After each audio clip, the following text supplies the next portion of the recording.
Hello बच्चों, स्वागत है आपका इस प्यारे से परिवार संसार प्रो के लाइव क्लासेज में, जिसमें हम आज की क्लास में चर्चा करेंगे कक्षा 6 की गणित। जो आपका इकाई है वो है 6। ठीक है, बीजीय व्यंजक है आपके चैप्टर का नाम। ठीक है, तो चैप्टर फ्लो हम देख लेते हैं कि आखिर इसमें हम लोग क्या क्या पढ़ने वाले हैं, इस इकाई 6 में क्या क्या हम लोग यूज करेंगे।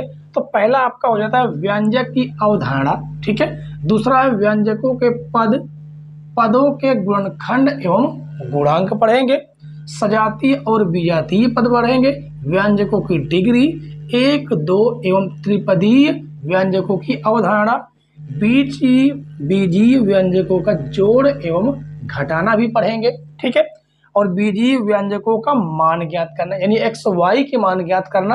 और उसके बाद लास्ट में पढ़ेंगे कोष्टकों का प्रयोग, यानी कोष्टक का हम लोग प्रयोग कैसे करते हैं ये भी इसमें हम सीखेंगे। ठीक है, तो उम्मीद है बच्चों कि इसमें हम क्या क्या पढ़ने वाले हैं वो आपको समझ में आ गया होगा। ठीक है, और हम लोग जो है अभ्यास जो है वो कौन सा शुरू करेंगे, 6A शुरू करेंगे। ठीक है, जिसमें मात्र 10 क्वेश्चन है और 10 क्वेश्चनों को बहुत बारीकी से हम लोग सीखेंगे।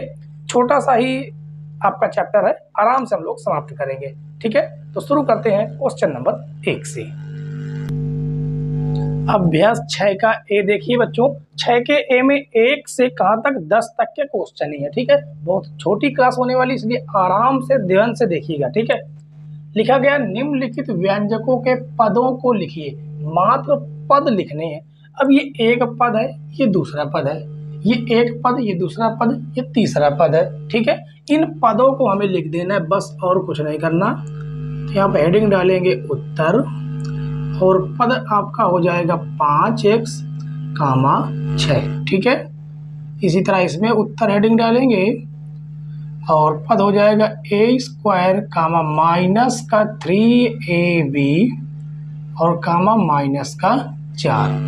तो यहाँ पर लिखेंगे उत्तर 4ax, 6। और चौथे का हो जाएगा, इसमें भी 3 पद हैं जो कि है x² माइनस का 3x और माइनस का 7। ठीक है, और 5वें नंबर देखिए 2 पद हैं इसमें, तो लिखेंगे उत्तर 5a और माइनस का b। छठे में भी 2 पद हैं और ये हो जाएगा, एक तो हो जाएगा x, दूसरा हो जाएगा y²। अब 7वें नंबर में क्या कह रहा है ये समझिए। XYZ में XYZ का गुणांक है। अच्छा, गुणांक क्या होता है? गुणांक ये है कि इसे मान लीजिए कोई भी एक संख्या आप ले लीजिए। इसे मान लीजिए हमने लिया 5x²। ठीक है, तो आपसे पूछा जाएगा कि x² का गुणांक क्या है, यानी x² के साथ किसका गुणा किया गया, 5 का। तो आप कहेंगे x² गुणांक कितना है, 5 है। ठीक है, यदि मान लीजिए 6x² y², तो आपसे पूछा जाएगा कि x² y² का गुणांक क्या है, तो आप कहेंगे 6 है। अब यहाँ पर आपको दे दिया जाए x की पावर 4 y की पावर 5। अब यहाँ पर पूछा जाए कि x और y का गुणांक क्या है, तो आप कहेंगे यहाँ पर तो कोई संख्या ही नहीं है। तो यहाँ पर एक संख्या होती है, कौन सी, एक।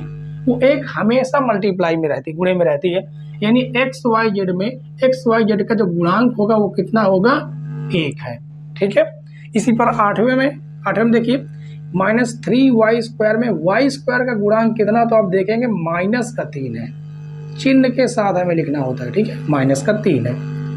-2/3 xy² में -2/3, यहाँ पर क्या भरा जाएगा, का गुणांक है। ये जो -3/2 है किसका गुणांक है, गुणांक है xy² का गुणांक है। ठीक है, इसके बाद अब आ जाता है आपका 10वां नंबर। 10वें नंबर में क्या कहा गया कि निम्नलिखित कथन सत्य है या असत्य कहना है इसका।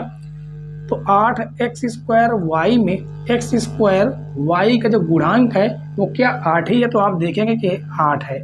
इसका मतलब ये जो कथन है ये है सत्य।